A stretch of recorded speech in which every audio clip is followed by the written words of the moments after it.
The beginning after the end का episode 2 में आप सभी का स्वागत है। हम वीडियो के शुरू में ही हमें ऑथर को दिखाया जाता है कि काउंसिल के सामने बैठा होता है। वहाँ एक बंदा बहुत ज्यादा गिड़गिड़ा रहा होता है, मुझे छोड़ दो, मैंने कुछ नहीं किया, मेरे को तो सिर्फ ऑर्डर दिया गया था कि मुझे मारने का। और वहाँ उसके बच्चे और उसके वाइफ और उसको कर गिड़गिड़ाने लगता है और वो बोलता है प्लीज मेरे वाइफ और मेरे बच्चे को छोड़ दो। जो वहाँ काउंसिल लोग थे वो बोलते हैं कि इस बंदे को तो पनिशमेंट तो ही देना ही होगा क्योंकि इसने तो राजा को मारने का कोशिश किया था। जो ऑथर होता है वो एकदम से तलवार निकालता है और उस बंदे पर अटैक करता है, लेकिन वो अपने बंदे पर नहीं, वो उसके बीवी और बच्चे पर अटैक करता है। जब वह बंदा अपना सिर ऊपर करता है तो वो देखता है कि उसके बीवी और बच्चे को ऑथर ने बहुत बेरहमी तरीके से मार दिया है। वो बंदा रो रहा होता है, लेकिन उसके काउंसिल लोग बोलते हैं कि यही इसका सजा है, इसे यही भुगतना होगा, राजा के साथ जो भी पंगा लेगा उसके साथ यही होने वाला है। और हम लोग फिर प्रेजेंट में आते हैं, वो देखते हैं कि यहाँ की ऑथर ट्रेनिंग कर रहा होता है अपने पापा के साथ। रेनोल्ड उसे गुलाब देता है लेकिन वो रिजेक्ट कर देता है। वो बोलता है कि मैं अपने तलवार से ही ट्रेनिंग करूंगा। यह सुनकर रेनोल्ड बहुत ज्यादा हैरान हो जाता है। फिर उसके बाद वो रेनोल्ड जो है अपने माना को एक स्टिक में फिर वो जो ऑथर होता है वो भी वो सही करने लगता है। फिर दोनों एकदम आकर उसको टकराते हैं।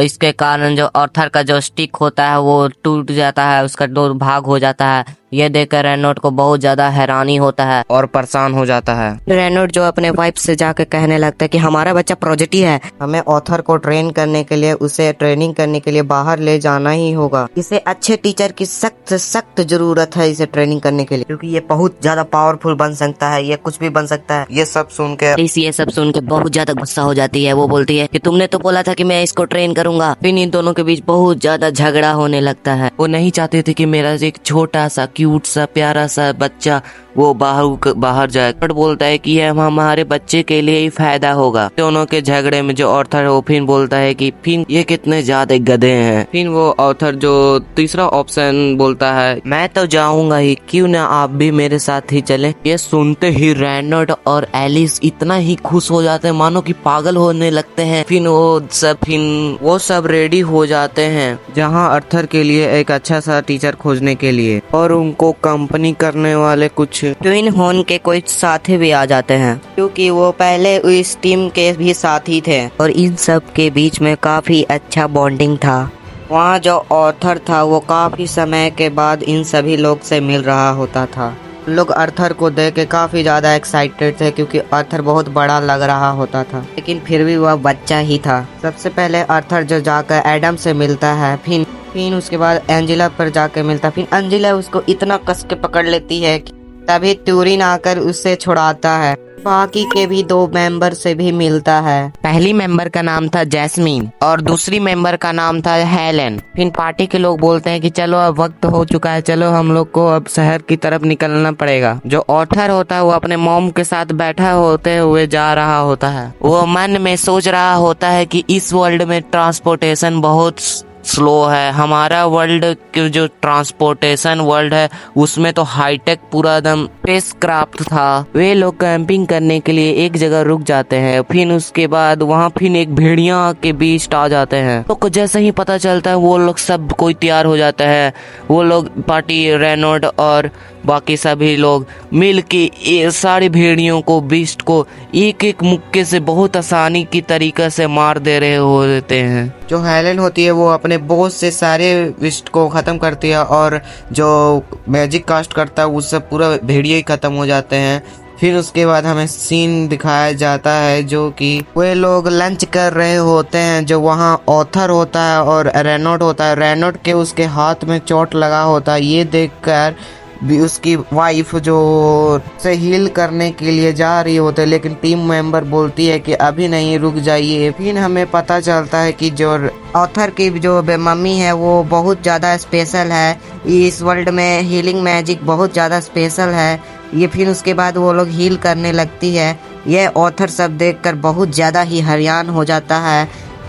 हमें पता चलता है जो एलिस है जो रेनोल्ड के साथ रहती है, वही कारण है कि वो जंगल या एक छोटे से घर में रहती है। लेकिन फिर तभी जो एडम था वो रेनोल्ड से बोलता है कि क्या मैं आर्थर के साथ एक बार ट्रेनिंग कर सकता हूँ। लेकिन अगले समय हमें दिखाया जाता है जो ऑथर है और एडम। यहाँ पर एडम होता है जो कि अपना मैजिक पावर को अपने वेपन में ट्रांसफर कर रहा होता है। वैसे ही जो ऑथर होता है वो भी अपना वेपन में अपना मैजिक पावर डालता है और अपने एरो में। फिर उसके बाद वो इतना तेजी से भागता है कि एडम को कुछ लगता ही नहीं है, वो उसके पीछे आ जाता है। फिर उसके ऊपर अटैक करने वाला होता है। आर्थर का बॉडी है वो काफी ज्यादा हल्का होता है, जिसके कारण उसका जो बॉडी है वो हवा में उड़ने लगता है। जो एंजेला थी वो अपने स्मेल से उसको गिरने से बचा देती है। भी टीन हॉर्न्स के मेंबर थे वो सभी एडम को इतना ज्यादा गाली देने लगते हैं और बोलने लगता है कि ये छोटे से बच्चे को तुम इतना परेशान कर रहे हो। एडम बोलता है कि ये बच्चा नहीं कुछ और है। यह सब चल ही रहा था। फिर आर्थर के पास जैस्मिन आती है। जैस्मिन आके उसके झुक कर कहती है कि तुम मुझे ट्रेन करोगे। सुनने के बाद वो जो आर्थर होता है वो पुकला ही जाता है, बोलता है कि मैं इतने बड़े आदमी को मैं कैसे ट्रेन करूं। वो आर्थर जो बोलता है कि अब मैं कैसे ट्रेन कर सकता हूं इस लेडी को। जो जर्नी था बहुत ज्यादा लंबा था। वो आर्थर था जो अपने पापा के साथ और ऑथर के साथ भी सभी लोग के साथ ट्रेनिंग करने लगता है और वह बो भी चलाना सीखता है और जैस्मिन को भी बहुत तेजी से दौड़ना भी सिखा रहा होता है। यह सब देखकर जैस्मिन बहुत ज़्यादा इम्प्रेस हो जाती है और ग्रेटफुल होती है आर्थर के लिए। और जैस्मिन उसे एक छोटा सा डैगर गिफ्ट करती है और उस डैगर के एंड में एक बो लगा होता है। ये सब देखकर जितने भी टीन हॉर्न के मेंबर थे वो सभी ज्यादा इम्प्रेस हो जाते हैं। जैस्मिन है वो इंट्रोवर्ट लड़की थी, लेकिन अब वो ऑथर के साथ बहुत ज्यादा ही घुल मिल गई है। फिर सीट होता है। लोग जर्नी को कंटिन्यू करते हैं। वे लोग क्लिप की तरफ से गुजर रहे होते हैं, तभी उनको पर बहुत ज्यादा एरो से अटैक होने लगता है। ये सब देखकर रेनॉल्ड और ऑथर था वो भी सब बहुत ज्यादा हैरान हो जाते हैं। फिर सभी टीम हॉर्न के पार्टी से बाहर निकलते हैं और बहुत सारे गुंडे उन लोग को चारों तरफ से घेर लेते हैं। ये देखकर रेनॉल्ड और बाकी सभी लोग बहुत ज्यादा हैरान हो जाते हैं। फिर तभी सारे जो लुटेरे थे वो तभी उन पर सब अटैक करने वाले थे। जितने भी टीम हॉर्न्स के मेंबर थे वो सभी लोग डेथ के सामना करने वाले थे और जो रेनॉल्ड था वो भी डेथ के सामना कर रहा था। ये सब चीज को आर्थर बहुत गौर से देख रहा होता है। जितने भी डाकू थे बहुत ज्यादा ही नंबर में थे। फिर तभी हमें दिखाया जाता है हमसे तगड़ा वार आता है रेनॉल्ड पर, वो घायल हो जाता है पूरा। आर्थर और एलिस आकर बाहर देखता है। जो रेनॉल्ड है बहुत ज्यादा घायल होता है। जो एलिस थी वो बहुत ज्यादा घबरा जाती है जो आर्थर को ऐसे देखकर। जो डाकू का जो चीफ था, लेकिन तभी जो रेनॉल्ड है वो बोलता है कि इसे किसी भी हाल में तुम्हारा पावर नहीं पता चलना चाहिए और आर्थर को बोलता है कि तुम अपने मम्मी को बाहर ले जाओ।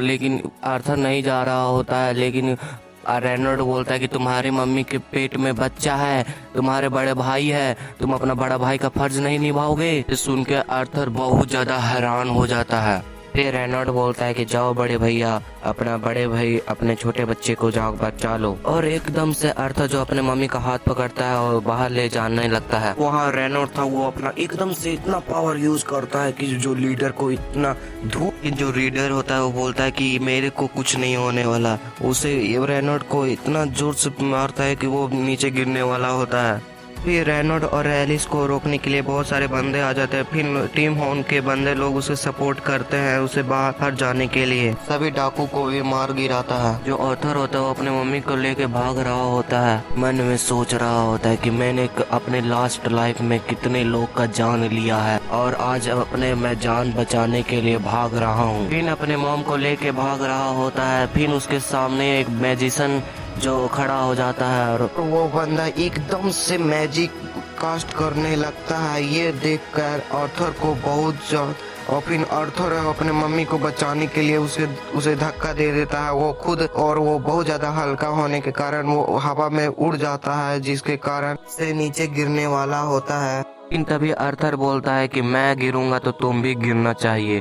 फिर वो भी अपना नाइफ निकालता है और उसे उस बंदे की तरफ थ्रो करता है। उस बंदे पर थ्रो करने के कारण वो बंदा के उसके पैर पर ही उलझ जाता है। वो भी गिरने वाला होता है, जिसके कारण वो भी गिर जाता है। और आर्थर को ये नीचे गिरते हुए टीन हॉर्न के पार्टी लोग सभी लोग उसे बचाने के लिए उसे बचाने के लिए जल्दी से मैजिक कास्ट करता है, लेकिन वो बंदा नहीं बच पाता है, वो गिरने लगता है। ऑर्थर बोलता है कि अब मेरा कुछ नहीं हो सकता, यही मेरा एंड है। ऑर्थर के मन में एंटी फीलिंग हो रहा था। वहाँ एलिस थी, वो बहुत चीख चीख के रो रही थी। आर्थर जो सिर्फ इस प्रेजेंट को महसूस कर रहा होता कि एंगेस्ट में वो कुछ नहीं कर सकता था। तब पहली बार वो इतना ज्यादा इमोशनल था और उसे अभी पता चल रहा था कि फैमिली मेंबर को खोना कैसा लगता है। वो अपने माँ के आंखों में आंसू देख रहा होता है और उसका अंतिम इच्छा था कि काश मैं बड़ा भैया बन सकता। इसी के साथ इसका एपिसोड 2 का एंडिंग होता है। वीडियो अच्छा लगे तो वीडियो को लाइक करिए और सब्सक्राइब करिए। और इसी के साथ और कुछ लास्ट पार्ट में दिखाया जाता है कि जो ऑर्थर होता है एक गुफाओं में उस जंगल में फंसा होता है और अपना आँख खोलता है। वो सोचता है कि मैं कहाँ हूँ। वो अपना आँख खोलते ही देखता है कि वो पूरा ज़मीन हिलने लगता है, क्योंकि उसके सामने एक बड़ा सा बीस्ट खड़ा होता है। और वो बीस्ट बोलता है कि बहुत दिन के बाद मिले ऑर्थर। एपिसोड 2 का एंडिंग होता है। आपको एपिसोड 3 भी देखना, कृपया करके वीडियो को लाइक करिएगा और सब्सक्राइब करना बिल्कुल नहीं भूलिएगा। Thank you, have a nice day, जय Shri Ram, bye bye, see you, Tata.